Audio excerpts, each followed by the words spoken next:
NVN के दोस्तों, सलाम, नमस्कार।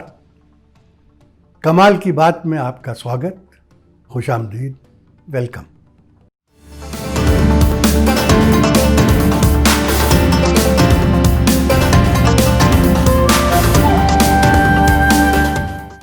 दोस्तों, एक कमाल की बात हुई है। कमाल की बात यह है कि एक इश्तिहार, एक ऐड, उसने पूरे देश में हलचल मचा दी। ऐड बहुत खूबसूरत। ऐड ये है कि एक मुसलमान घर में एक हिंदू बहू आई है, यानी उस घर के लड़के ने शायद एक हिंदू लड़की से शादी की और वो घर आई है। और जब वो घर आई है, यानी अपनी ससुराल, तो उसकी सास उसकी गोद भराई करती है हिंदू रस्म रिवाज की तरह। तो वो लड़की बड़ी हैरत से अपनी सास को देखती है और उससे कहती है कि माँ, आपके घर में तो ये रस्म और ये रीत नहीं होती, आप ये रस्म क्यों कर रही हैं? माँ या सास मुस्कुरा के जवाब देती है कि बेटी को खुश करना तो हर घर की रस्म होती है।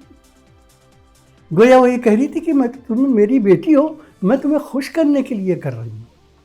ये ऐड था तनिष्क का। तनिष्क, जैसा कि आप जानते हैं, एक बड़ी ज्वेलर कंपनी है जिसके मालिक टाटा हैं। ऐड का आना था कि हंगामा मच गया। हंगामा किसने मचाया? वही जो हंगामा मचाने का मौका तलाश करते रहते हैं। एक हंगामा हुआ कि ये तो ऐड जो है वो लव जिहाद को प्रमोट कर रहा है। हिंदू लड़की है, मुसलमान घर में आई है शादी करके, तो लव जिहाद को प्रमोशन मिल रहा है। जो बीजेपी की जो ट्रोल आर्मी है वो फौरन मैदान में उतर आई, ट्रोल करना शुरू कर दिया। बेइंतहा सुना है गुजरात में जो तनिष्क की दुकान थी उस पर हमला भी किया और आखिर में वो ऐड कंपनी ने वापस ले लिया। मेरा क्या कहना है कि ऐड था, उस पर हंगामा हुआ, लेकिन ये ऐसा नहीं है कि ये हंगामा पहली बार हुआ। ये हंगामा इससे पहले एक बार और हो चुका है, जब जोमेटो ने के खिलाफ एक बड़ी मुहिम शुरू कर दी गई थी। हुआ ये था कि जोमेटो का एक डिलीवरी बॉय जो मुसलमान था, वो खाना लेकर एक ऐसे घर में पहुंच गया जो शायद गोदी मीडिया वाले थे, और उन्होंने खाना ये कहकर लेने से इनकार कर दिया कि डिलीवरी बॉय मुसलमान है, हम खाना नहीं लेंगे। और उसके बाद जोमेटो के खिलाफ वही हुआ जो भी तनिष्क के खिलाफ हुआ। ट्रोल आर्मी शुरू हो गई, इंटरनेट पे मैसेजिंग शुरू हो गई, व्हाट्सएप पे हंगामा हो गया। जोमेटो ने उसके जवाब में क्या कहा? जोमेटो ने कहा कि फूड हैज़ नो रिलीजन, खाने का कोई धर्म नहीं होता, और खाना तो खुद ही एक धर्म। और उन्होंने न उस लड़के को हटाया, न कोई और काम किया, और बराबर वो उसी तरीके से बेचते रहे और हंगामा मचाने वाले चुप होकर बैठ गए। उसके बाद भी एक और वाक़या हुआ था, अगर आपको याद हो, वो ओला टैक्सी का था। किसी साहब ने, किसी ऐसे ही अंधभक्त ने ओला टैक्सी का ऑर्डर दिया। ड्राइवर मुसलमान था, उन्होंने बैठने से इनकार कर दिया कि ड्राइवर मुसलमान है और मुसलमान तो आतंकवादी होते हैं, मैं तो नहीं बैठूंगा। और उन्होंने ओला से शिकायत की कि आपने क्यों भेजा एक मुसलमान ड्राइवर। ओला ने जवाब दिया, our constitution is secular and our platform is also secular. यानी हमारा संविधान सेकुलर है और उसके बाद हम जो काम करते हैं उसकी बुनियाद भी सेकुलरिज्म के ऊपर है। आज भी ओला को वही लोग मंगाते हैं जो अंधभक्त हैं, अब भी मंगा रहे हैं। जोमेटो से अब भी वही मंगा रहे हैं जिन्होंने हंगामा मचाया था। टाटा ने अपना इश्तिहार वापस ले लिया। कहते हैं जो डर गया वो मर गया। टाटा डर गए और उन्होंने डर से इश्तिहार वापस ले लिया। अगर वो न डरते तो ये हंगामा मर जाता। 2 दिन के बाद ये हंगामा मर जाता। बड़े अफसोस की बात है कि हम ऐसे हंगामों से डर जाते हैं। यही डर उनकी सबसे बड़ी ताकत है। जिस दिन ये डर ख़त्म हो गया वो भी ख़त्म हो जाएंगे। लगे हाथ तो इस सिलसिले में एक और बात सुन लीजिए। हमारे गवर्नर साहब जो हैं महाराष्ट्र के, उन्हें तो आप जानते हैं, बड़ी ज़बरदस्त पर्सनालिटी है, भगत सिंह कोश्यारी।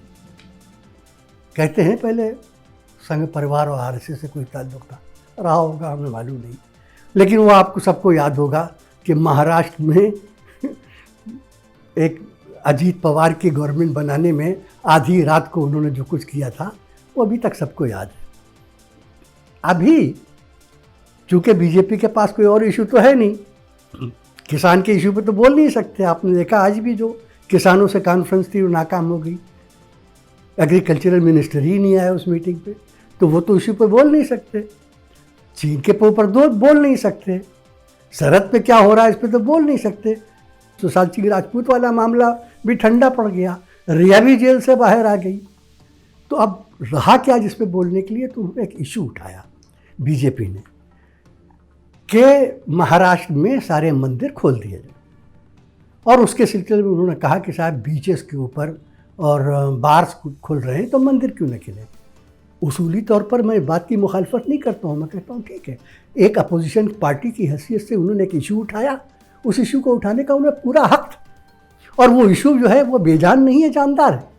ये और बात है कि गवर्नमेंट ऑफ महाराष्ट्र ने ये कहा कि हम ये जगह इसलिए नहीं खोल रहे हैं कि इनमें भीड़ इकट्ठा हो जाएगी, चाहे वो मंदिर हो, चाहे वो मस्जिद हो, चाहे वो दरगाह हो, हाजी अली की दरगाह हो या सिद्धिविनायक का मंदिर हो या दूसरी जगह हो, तो हम इस डर से कि कहीं बहुत ज़्यादा लोग जमा न हो जाएं। और चूँकि महाराष्ट्र में और मुंबई में कोरोना का ग्राफ नीचे आ रहा है, तो वो उनका ये कहना है कि हम नहीं चाहते कि दोबारा ऊपर जाए, तो इस वास्ते वो नहीं खोल रहे हैं। तो उसके ऊपर हमारे गवर्नर साहब भगत सिंह कोश्यारी साहब ने उद्धव ठाकरे चीफ मिनिस्टर महाराष्ट्र के नाम एक ख़त लिखा। उस ख़त में उन्होंने फरमाया कि आप तो उद्धव ठाकरे साहब हिंदुत्व के बहुत बड़े झंडा बरदार थे, आप कब से सेकुलर हो गए? आप तो सेकुलरिज्म के बहुत खिलाफ थे, आप तो हिंदुत्व वाले थे। उद्धव ठाकरे ने उसके जवाब में उनसे कहा, उन्हें लिखा उनके ऑफिस ने कि गवर्नर साहब, हमें अपने हिंदुत्व का आपसे सर्टिफिकेट नहीं चाहिए। और दूसरी बात जो कही वो बहुत अजीब थी, बहुत ज़बरदस्त थी और बहुत गौर करने वाली थी। उद्धव ठाकरे ने कहा कि गवर्नर साहब, सेकुलर का वर्ड हिंदुस्तान की कॉन्स्टिट्यूशन के प्रीएम्बल में है, यानी हिंदुस्तान कॉन्स्टिट्यूशन में ये कहा गया है कि हिंदुस्तान एक सेकुलर कंट्री है। और गवर्नर साहब, अगर हिंदुस्तान के कॉन्स्टिट्यूशन में वो लफ्ज़ सेकुलर है तो सेकुलर का लफ्ज़ कोई गाली नहीं है, न सेकुलरिज्म कोई गाली है। मैं समझता हूँ कि ये बहुत अच्छी बात उन्होंने कही। और मैं अपनी तरफ से एक बात कहता हूँ, हमारे गवर्नर साहब ने ओथ ली है, शपथ ली है, हलफ लिया है कॉन्स्टिट्यूशन का, वो कॉन्स्टिट्यूशन जो सेकुलर है, और उन्होंने सेकुलर लफ्ज़ पे टॉन्ट करके उस सेकुलरिज्म को गाली जैसा बनाकर उस कॉन्स्टिट्यूशन की तौहीन की और अपनी उस शपथ की तौहीन की, जिस शपथ को लेके वो गवर्नर बने हैं। मुझे मालूम नहीं कि कानूनी पोजीशन क्या है और मैं उतना लॉ जानता भी नहीं हूँ, लेकिन मैं ये कह सकता हूँ कि ये एक इल्लीगल एक्ट, उनके खिलाफ एक्शन लिया जाना चाहिए। सेकुलर का लफ्ज़ गाली नहीं है। सेकुलर इंडिया ही दुनिया में हिंदुस्तान की सबसे बड़ी पहचान थी, जिसकी इज्जत थी, जिसका ऑनर था, जिसका आदर था, जिसे ये लोग कदम कदम पर मिटाने की कोशिश कर रहे हैं। दोस्तों, बात यहीं ख़त्म करते हैं। इस वीडियो को ज़रा शेयर कीजिए, फैलाइए, क्योंकि ये बहुत अहम पैगाम है। लोग सेकुलरिज्म को गाली समझने लगे। इन लोगों ने, इन अंधभक्तों ने सेकुलरिज्म के लफ्ज़ को गाली बना दिया। सेकुलरिज्म गाली नहीं है, सेकुलरिज्म इंसानियत की सबसे बड़ी पहचान है। अगले वीडियो तक के लिए जय हिंद, खुदा हाफिज़, फिर मिलेंगे।